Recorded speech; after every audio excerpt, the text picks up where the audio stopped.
When I phoned to inquire about the wedding date, she responded, "We've already tied the knot, mother. We only included those who truly count. Simply mail the keys to the seaside residence and quit overreacting." I just grinned and ended the call. 3 days afterward, I dropped off a marriage present at their entrance that caused her spouse to yell without pause.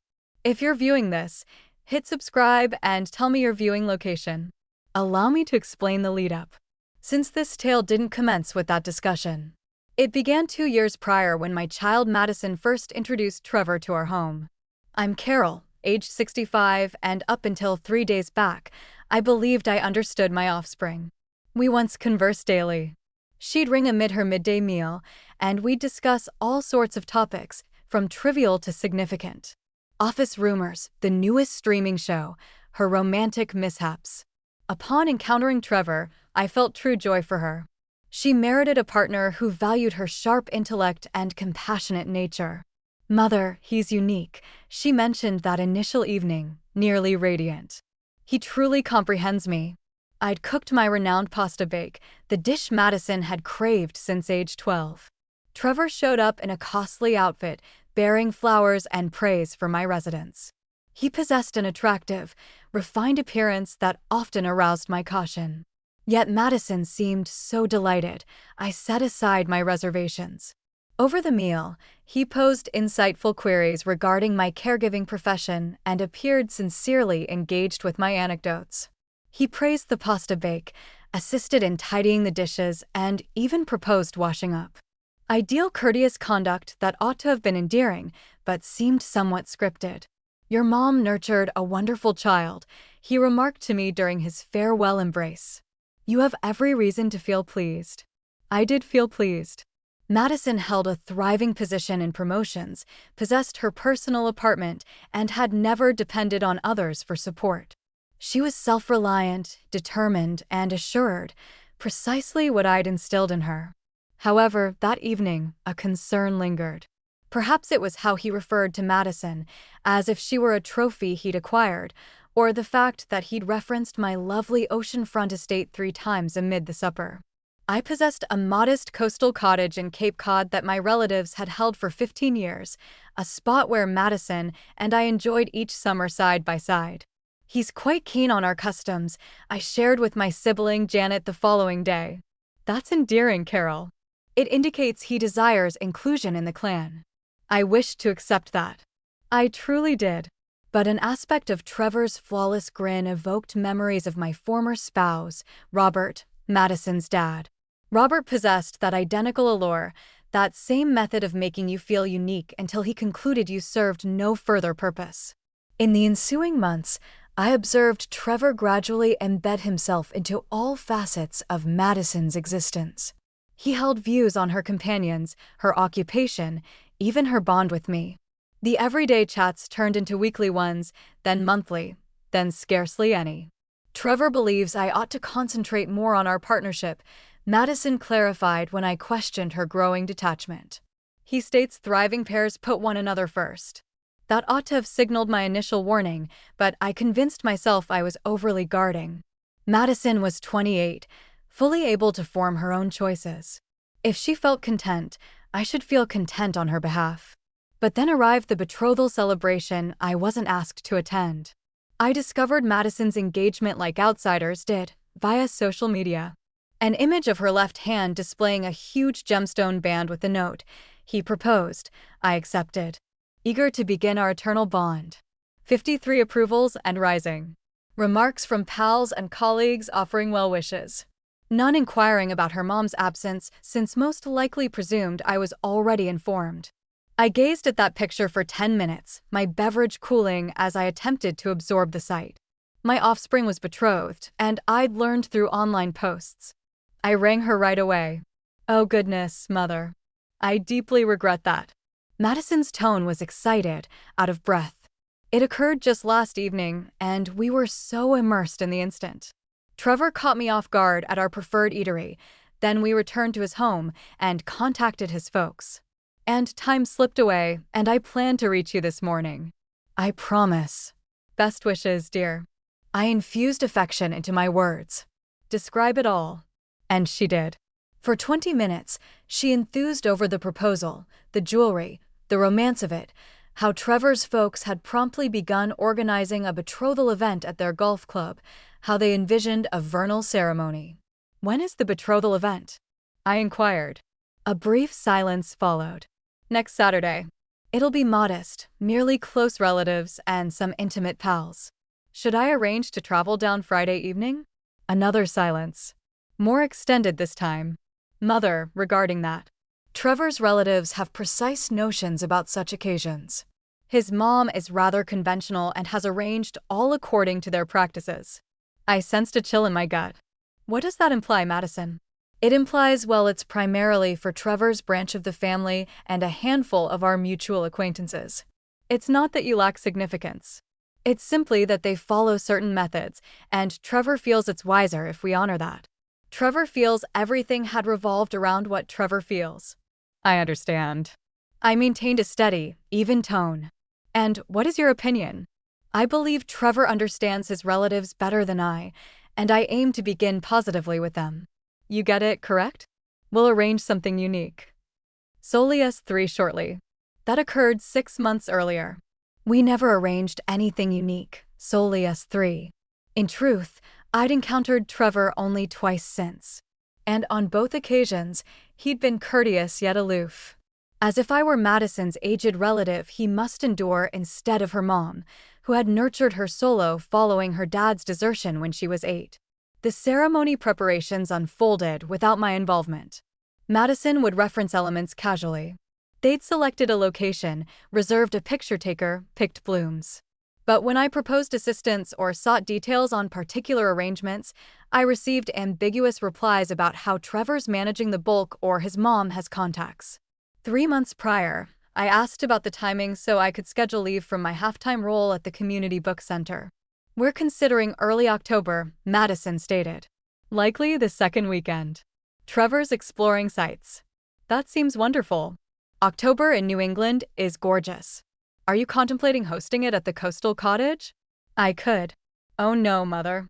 Trevor desires something more refined, more elegant than a seaside garden ceremony. The rejection hurt more than anticipated. Madison had always cherished our coastal cottage. As a youngster, she proclaimed she'd wed there one day, shoeless on the shore with twinkling lights draped amid the sandy hills. Naturally, I replied, "Whatever brings you joy." But I wasn't included in the site visits. I wasn't consulted on the attendee roster. I wasn't part of the gown selection outings that Madison shared on social media. Her prospective mom-in-law smiling next to her in each snapshot. I was turning into an observer in my child's own existence. The ultimate strike occurred precisely 2 weeks back. Madison rang while I was sorting my fabric storage, an ordinary Tuesday night chore that would forever be etched in my recollection as the instant all shifted. "Mother, I must inquire about something, and I require you to remain composed." Nothing positive ever trailed that expression, but I inhaled deeply and settled on my mattress. "What is it, dear?" Trevor's conducted research on household interactions and sound limits in unions. He considers it vital that we create our autonomy as a duo from the outset. I experienced that known unease. "What sort of autonomy?" "Well, he noted that I've depended on you sentimentally throughout much of my existence, like contacting you during distress or upset rather than resolving issues with my companion. He believes that could generate troubles in our union." "Madison, consulting your mom during upset isn't harmful." "It's typical, but is it?" Trevor presented articles about females who favor their moms over their spouses and how that wrecks unions. "I don't wish to become that spouse, Mom." I shut my eyes, identifying the control for what it represented. Trevor was separating Madison from her backing network, and he was persuading her it benefited her. "What does this signify in practice?" I questioned, though I dreaded the response. "It signifies we must set some limits, reduced regular interactions, additional room for Trevor and me to form our own customs." And she faltered. "Trevor believes it would be better if we passed the festivities with his relatives this year merely to disrupt the cycle of reliance." The festivities. We'd observed every holiday jointly since Robert departed. It was our ritual, our moment. Madison would arrive from Boston on holiday eve, and we'd lounge in sleepwear till midday, sipping warm cocoa and unwrapping gifts as if she remained 12. I understand. My tone seemed odd, remote. Anything further? Indeed, yes. Trevor believes the coastal cottage matter is complex. What regarding the coastal cottage? Well, I've always presumed I'd receive it eventually. But Trevor highlighted that imposes much strain on our bond. Like he senses he can't fully unwind there since it's not genuinely ours. It's yours. And if issues arose between us and you, we'd forfeit our holiday location. I clutched the device firmer. Are you requesting I transfer the property to you? Not precisely. Trevor believes it would be preferable if we simply located our own spot, someplace that's authentically ours. He doesn't desire to feel perpetually judged by you when we're meant to relax.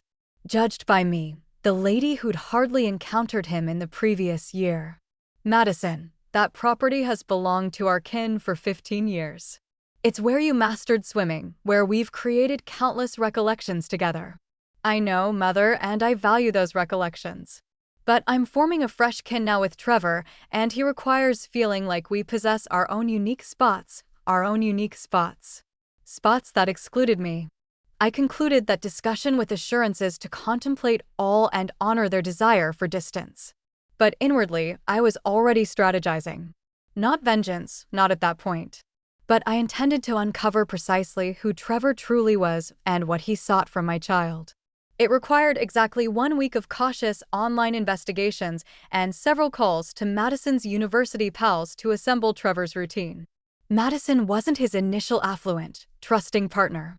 There was Emma, whose kin managed a prosperous eatery network. She'd likewise been detached from her kin prior to their nuptials being cancelled when her dad uncovered Trevor's betting obligations. And prior to Emma, there was Sarah, whose inheritance Trevor had attempted to reach before her siblings stepped in. Trevor Morrison wasn't merely domineering. He was a hunter who focused on clever, accomplished females with kin wealth. And Madison, with her prosperous vocation and anticipation of acquiring prized oceanfront land, was his newest target. That's when I began devising my nuptial present. The discussion that altered all arrived 3 days back on a Wednesday dawn while I was trimming faded blooms from my flowers. Madison's identifier showed on my device display, and for a brief instant, I felt that former rush of delight before recalling our current standing. Hello, Mother. Her tone was altered. Dull, robotic. Greetings, dear. How are you faring? I'm contacting to inform you that Trevor and I wedded yesterday. It was a modest event. Just close kin and our nearest pals. I ceased inhaling yesterday, but I believed you planned a ceremony in October. We opted for something more private. Trevor sensed a large ceremony imposed too much stress, too much commercialization. We discovered a lovely spot in Martha's Vineyard and maintained simplicity. Simple and concealed, evidently. Best wishes. I succeeded in saying. I'm certain it was stunning. It was ideal. Truly? Trevor's folks attended, and his sibling traveled from California. My pal Jessica served as my attendant of honor, and Trevor's closest pal Tom was his supporter. The image capturer obtained some incredible images. She was reciting elements as if from a brochure, not recounting the most joyful day of her existence, but what hit me hardest was what she omitted. That seems charming, Madison. I'm pleased for you. Thanks. Oh, and Mother, Trevor and I were pondering if you could forward the keys to the coastal cottage. We're considering passing our post-wedding trip there since we lacked time to organize a proper journey. There it emerged. The actual purpose of the contact, not to convey her happiness with her mom, not to involve me in this key life event, but to request the keys to land they'd already deemed theirs. The keys to the coastal cottage, I echoed gradually. Correct. Trevor's truly eager to view it.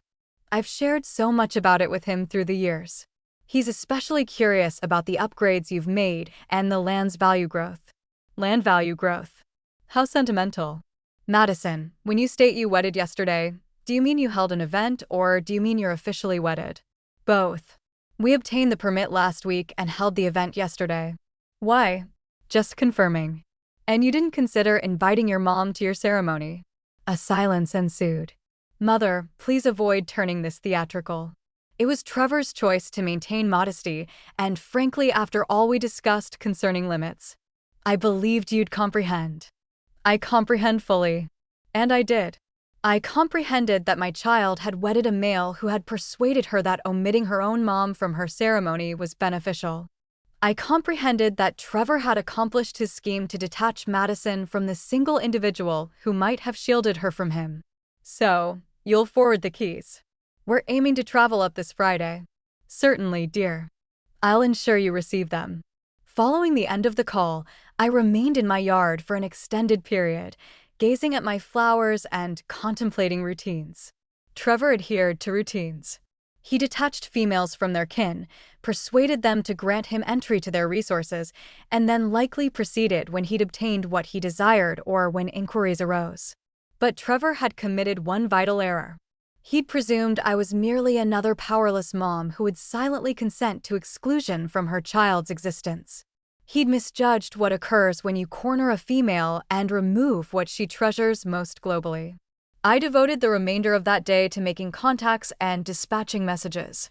By dusk, I possessed all required to deliver Trevor precisely what he merited. Not vengeance, truly equity. The nuptial present I was organizing would be much more precious than anything Madison might discover on her list. It would be the offering of reality. I've always held that the finest offerings are those that continue providing. So, when I traveled to Madison and Trevor's dwelling that Friday dawn, I ensured my nuptial offering would yield enduring recollections. The bundle was elegantly encased in metallic wrapping with a graceful pale ribbon. Within was a hidebound folder holding various objects that I devoted the prior 72 hours meticulously gathering. Trevor was going to relish discovering his fresh kin ties. I placed it beyond their entrance with a message. Best wishes on your union.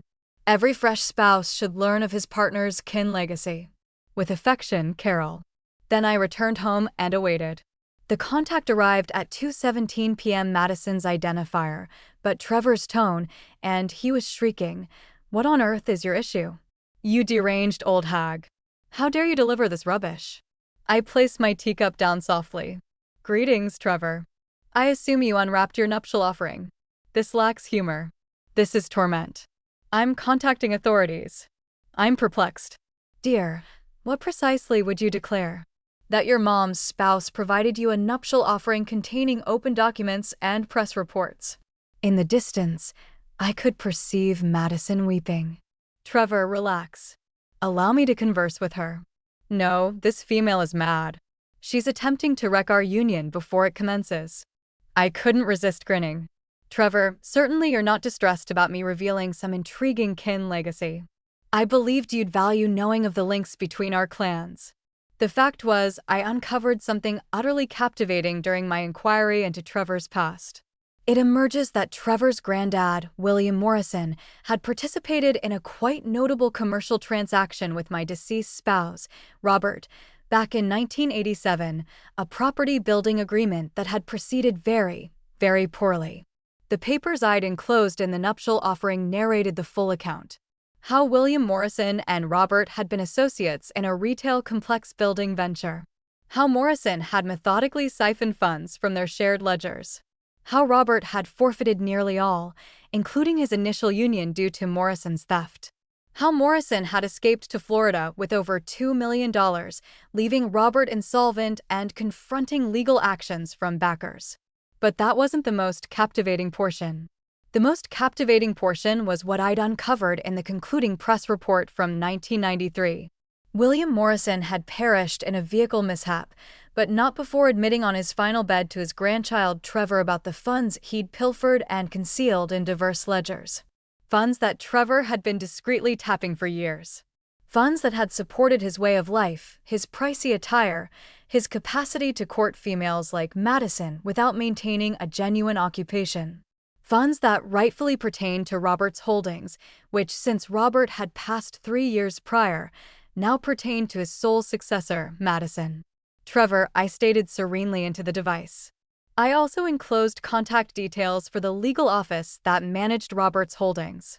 They're quite eager to converse with you regarding those international ledgers your granddad referenced in his admission. Evidently, there's a substantial amount of funds that properly belongs to Madison. The shrieking halted suddenly. "You're fabricating," he declared. But his tone had shifted. The fury vanished, supplanted by something that rang clearly like alarm. "I never fabricate, dear. I'm a former caregiver. We're instructed to be extremely accurate about details. But don't accept my statement. I'm certain your granddad's attorney in Miami will recall you. Mr. Rodriguez has been very assistive in following the document path. I heard Madison in the distance questioning what was occurring, what funds I referenced. Oh, and Trevor, the coastal cottage keys are in the folder as well.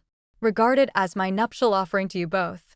I'm certain you'll find it very soothing to discuss your kin's monetary legacy while savoring the sea vistas." Then I terminated the call and served myself another portion of tea. The ensuing few hours were bound to be quite captivating indeed. Madison contacted me at 6:30 that dusk. Her tone was raspy from tears, and I could perceive Trevor yelling in the distance. "Mother, what have you done?" I was positioned on my veranda observing the sundown and feeling calmer than I had in weeks. "I provided you both a nuptial offering, dear. Did you examine all?" "I examined sufficient. Trevor claims it's all falsehoods that you're attempting to separate us. What do you believe, Madison?" A lengthy silence followed. I believe I require you to clarify certain matters. Trevor's granddad truly pilfered funds from father. $2.3 million per the financial logs. Your dad devoted years attempting to reclaim it, but William Morrison vanished. The tension from it aided your dad's departure when you were 8. He couldn't manage the economic devastation or the judicial fights. Another silence. And Trevor was aware of this funds. I could perceive Trevor's tone nearing the device, his phrases indistinct, but obviously enraged. The final bed admission indicates he was. Yes. The confidential examiner I employed discovered logs of Trevor tapping several of those ledgers over the past 5 years. He's been sustaining himself on funds that rightfully pertained to your dad's holdings. That's inconceivable. Trevor operates advisory enterprise. He informed me he focuses on funding tactics for wealthy persons. My spirit ached slightly for her. Madison, when's the most recent occasion you witnessed Trevor genuinely labor? When's the most recent he attended a client session or handled an enterprise contact or displayed an agreement? Quiet. In the distance, I could perceive Trevor insisting that Madison terminate the call. "The legal office wishes to convene with you, dear. As Robert's successor, you possess a judicial right to that funds plus growth. They approximate it's valued at nearly $4 million currently." "4 million?" Madison's tone was scarcely audible. "Trevor wedded you 3 days following my employment of the confidential examiner. The schedule appears rather coincidental, don't you agree?" Now I could perceive Trevor distinctly. He was informing Madison that I was fabricating, that I was envious of their bliss, that I was attempting to demolish their union because I couldn't bear witnessing her content. "Madison," I stated softly, "pose this to yourself. If none of this holds truth, why is Trevor so distressed? If his granddad was blameless, wouldn't he desire to vindicate his kin's reputation? Wouldn't he be interested in obtaining equity for what befell your dad?" The connection grew silent save for Madison's respiration. "There's another thing," I proceeded. The confidential examiner also discovered logs of 2 prior betrothals, Emma Chin in 2019 and Sarah Walsh in 2021. Both betrothals concluded when their kin uncovered Trevor's monetary deceit. Both females possessed kin wealth. Both were detached from their backing networks before the reality emerged. "Cease," Madison murmured. "I possess their contact details if you'd wish to converse with them." I stated cease. The connection ended. I placed the device down and gazed at the dimming heavens. Tomorrow, Madison would need to determine what to accept. Tomorrow, she would need to select between the male who had detached her from all who cherished her and the reality that could liberate her. But tonight, for the initial occasion in 2 years, Trevor Morrison was going to rest, aware that his meticulously built structure of deceptions was collapsing around him. And I was going to rest more soundly than I had in weeks, aware that my child finally possessed all the data she required to make the correct selection. The offering that continues providing, truly. Madison didn't return the call that evening or the following day. But on Sunday dawn, I discovered her positioned on my front veranda steps, still clad in the identical attire from Friday. Her eyes were inflamed and puffy, her locks unclean, and she appeared as if she hadn't rested in days. "Reveal everything," she stated without even greeting. I prepared coffee, and we settled at my cooking area surface, the identical surface where she'd completed assignments as a youngster, where we'd organized her higher education submissions, where we'd exchanged 1,000 discussions about all and sundry. Now, we were going to discuss how the male she'd wedded was a deceiver. "Trevor departed yesterday," she stated, gazing into her coffee vessel. "Packed 2 bags and claimed he required time to reflect. He informed me you were tainting our union with falsehoods and that if I trusted you over him, then perhaps we weren't destined together. Typical control. Offer the sufferer a demand that renders them accountable for the bond's breakdown." Where did he head? I don't know. He deactivated his device. But mother. She gazed up at me with moisture in her eyes. I uncovered something. Madison extracted a beige envelope from her bag. After Trevor departed, I examined his belongings, his portable computer, his workspace, all. I uncovered these. She distributed printed correspondences across my cooking area surface. They were exchanges between Trevor and an individual named Marcus Webb, addressing the Morrison legacy and sustaining entry to international ledgers. The timelines extended back 2 years, far before Trevor had even encountered Madison. "There's additional," Madison stated, her tones strengthening. "I contacted Emma Chin yesterday. The female from your confidential examiner's document." I lifted a brow. "What did she reveal to you?" "All. How Trevor detached her from her kin, persuaded her to add him to her financial ledgers. Even had her compose a testament, bequeathing all to him. Her dad employed a sleuth and uncovered Trevor's routine. When they faced him, he vanished instantly." Madison displayed a text exchange on her device. "Emma connected me with Sarah Walsh as well. Identical account, mother. Precise identical routine. He locates accomplished females with kin wealth, enchants them, detaches them from their backing networks, and then obtains entry to their resources." I extended across and grasped her hand. "I'm deeply regretful, dear." "Don't express regret.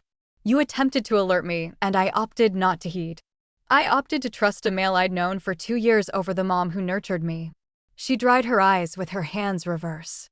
"Emma revealed something else." She stated, "Trevor in fact investigated us before he even coincidentally encountered me at that beverage spot. He was aware of the coastal cottage, aware of Dad's monetary issues, aware of you being a bereaved spouse, the beverage spot encounter. Madison had always considered it destiny that she'd physically collided with Trevor, spilling beverage on his costly garment, leading to their initial exchange. Turns out destiny played no role." "What are you planning to do?" I inquired. Madison gazed at me with a look I hadn't witnessed since she was 12 and had resolved to confront a tormentor at school. Resolved, intense, prepared for conflict. "I'm going to ruin him," she declared plainly. "But I'm going to require your assistance. For the initial occasion in 2 years, my child was seeking my aid rather than distancing me. And for the initial occasion since this entire ordeal started, I grinned with true delight." "Reveal what you require."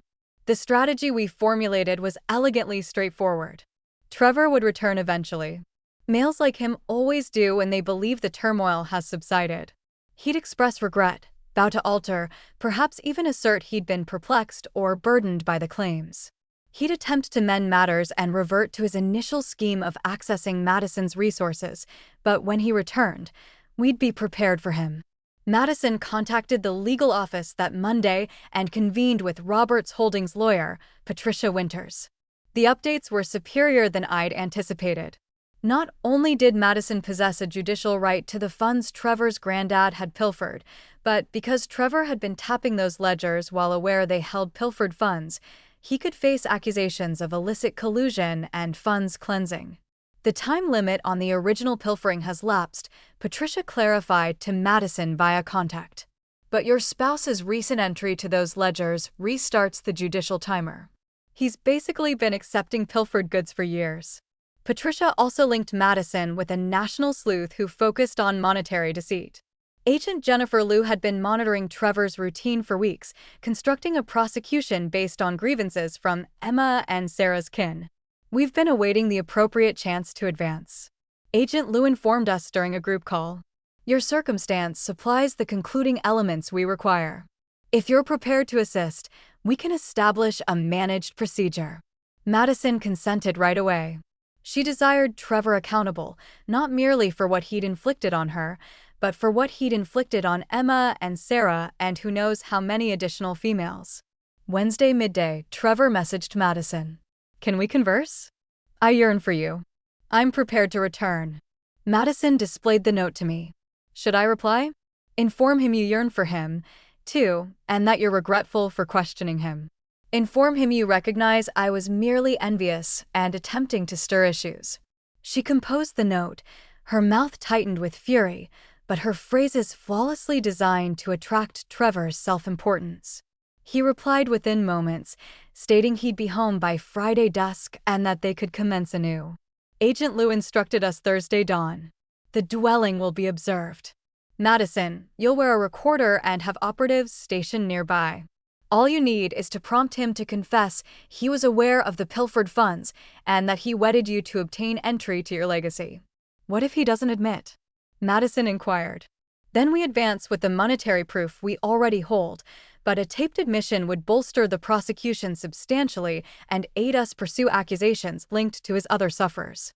Friday dusk arrived quicker than I expected. I positioned in my sitting area, purportedly perusing a volume, but truly staring at my device, awaiting reports. Agent Liu had provided a number to contact if Madison required aid, though they guaranteed the dwelling was fully protected. At 7:43 p.m., my device vibrated with a message from Madison. He's arrived. At 8:15 p.m., he arrived with blooms and liquor, portraying the ideal remorseful spouse. At 8:52 p.m., he's discussing organizing a genuine post-wedding trip, inquiring about entry to my reserves ledger for payments. At 9:31 p.m., prompted him to confess he was aware of the international ledgers. FBI advancing now. I placed my device down and served myself a portion of wine. Trevor Morrison's hunting vocation was formally concluded, but somehow I suspected the most gratifying portion was yet to arrive. The regional updates captured the account by Monday dawn. Area resident detained in cross-state monetary deceit plot was the title in the Portland Press-Herald. They omitted Madison's identifier, mentioning her solely as the latest sufferer. But Trevor's arrest photo was notably shown. He appeared precisely as what he was, an ordinary offender whose allure had ultimately depleted. Madison arrived for midday meal that day, carrying Asian delivery and appearing more unburdened than she had in weeks. Agent Liu contacted this dawn, she stated, unpacking holders of noodles and tangy poultry. Trevor's been officially accused of collusion, funds cleansing, and deceit across various regions.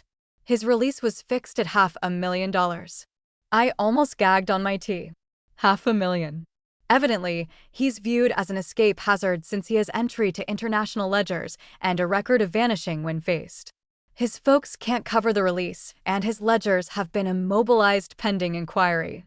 We consumed our midday meal in relaxed quiet for a few moments before Madison spoke once more. Mother, I must inquire something, and I require your honesty. I placed down my utensils. What is it? How long were you aware? How long about Trevor's routine about what he truly sought? I contemplated fabricating or gentling the reality, but Madison merited sincerity. I suspected issues from the start, but I lacked evidence until about 3 months back. That's when I employed the confidential examiner. 3 months back? Madison inclined her head gradually. Around the period I informed you of the limits discussion. Yes. And you didn't attempt to alert me straight because you knew I wouldn't accept. I met her gaze. Would you have? She shook her head. No, I would have believed you were envious or attempting to meddle. Trevor had me so persuaded that you were the issue. She halted, toying with her strands. How did you know to investigate his granddad's past? I identified the name Morrison from your dad's ancient documents. When I grasped the link, I knew there must be more to the account. Madison remained silent for an extended period. When she eventually spoke, Her tone was diminutive and sorrowful. "I was so unkind to you, Mother. I uttered awful things. I omitted you from my own ceremony because he persuaded me it was beneficial." "Madison, no. Allow me to complete. I selected a male I'd known for 2 years over the mom who forfeited all to nurture me solo. I trusted his idea of what kin should resemble instead of relying on my own background. I'm so humiliated." I extended across the surface and grasped her hand. "You were controlled by a skilled hunter. That's not your responsibility. But I should have perceived through him. I'm intelligent, learned, accomplished. How did I succumb? Because he aimed at those precise traits. He located a robust, self-reliant female and persuaded her that her robustness was truly frailty. That's what hunters do, dear. They don't aim at frail individuals. They aim at individuals who possess something they desire." Madison compressed my hand. "How do I rectify this between us?" "You already have. You're present. You're secure and you're liberated. That's all I ever desired." We completed our midday meal and devoted the afternoon examining ancient image collections. Madison indicating snapshots from coastal cottage summers and requesting me to recount tales she'd overlooked. It felt like we were reconstructing something that had been shattered piece by piece. That dusk, as Madison prepared to depart, she halted at the entrance. "Mother, there's going to be a civil proceeding to be a civil. Agent Liu states the kin of Trevor's other sufferers are submitting a group legal action to reclaim their deficits. They desire me to participate. Are you going to participate?" Madison grinned. And for the initial occasion in 2 years, it was the intense, resolved grin I recalled from her youth. "Oh, definitely.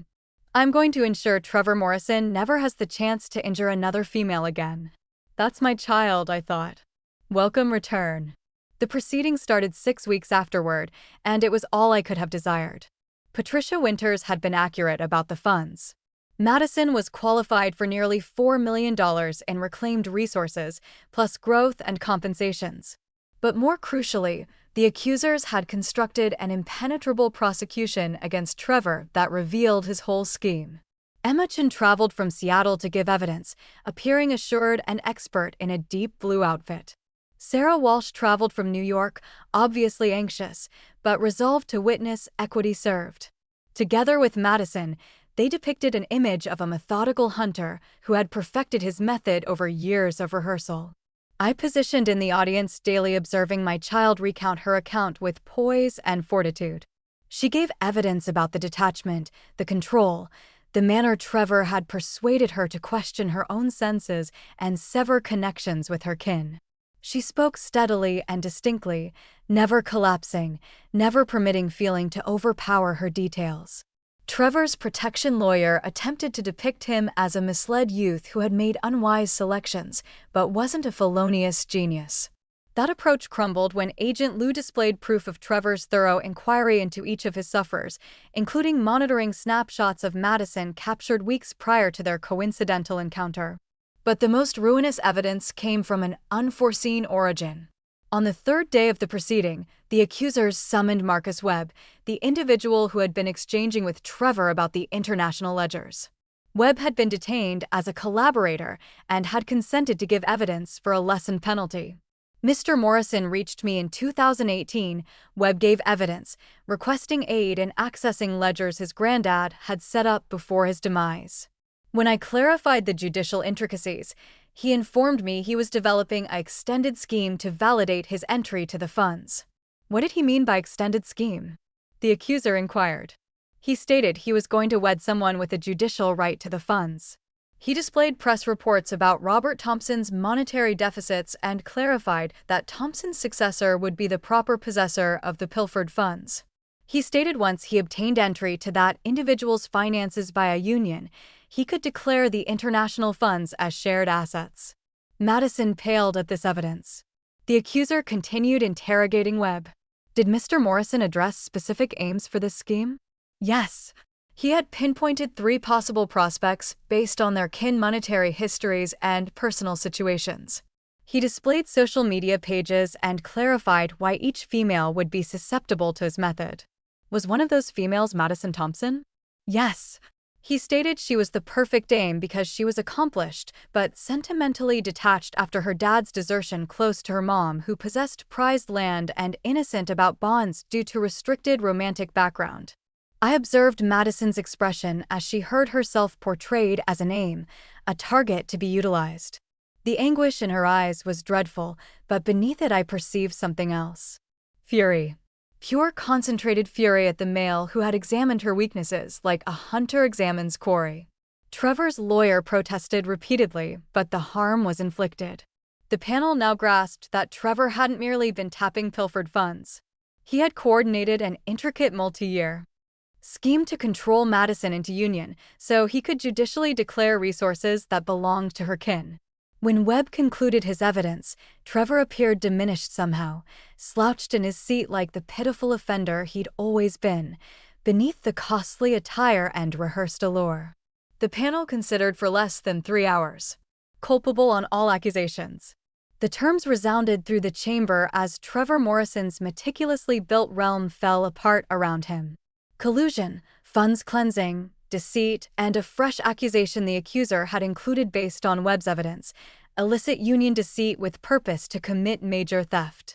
The magistrate penalized him to 12 years in national incarceration and commanded him to provide complete repayment to all sufferers, amounting over $8 million, including growth and compensations.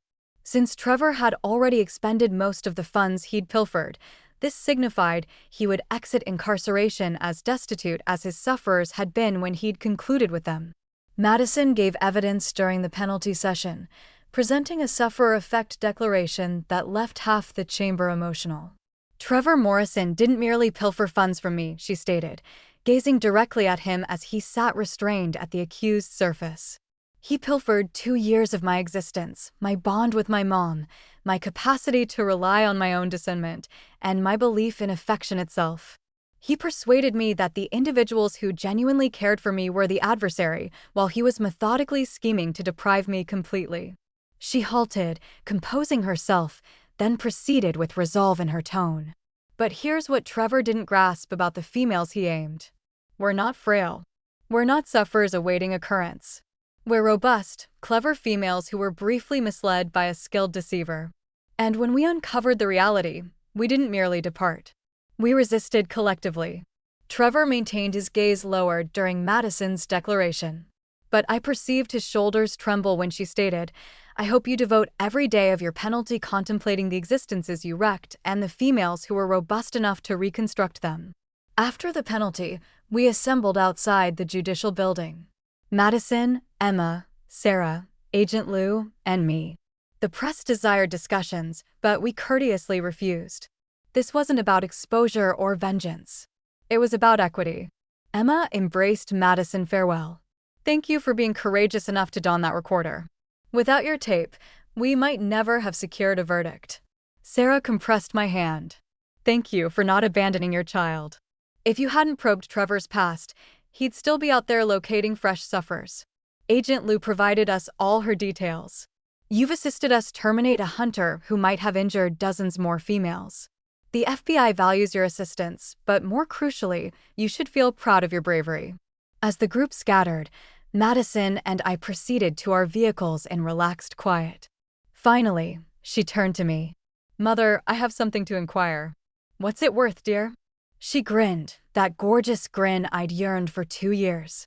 Would you assist me organize a genuine ceremony? Someday when I locate someone who truly merits me, someone who cherishes you, too, because anyone who can't value my mom isn't deserving of me.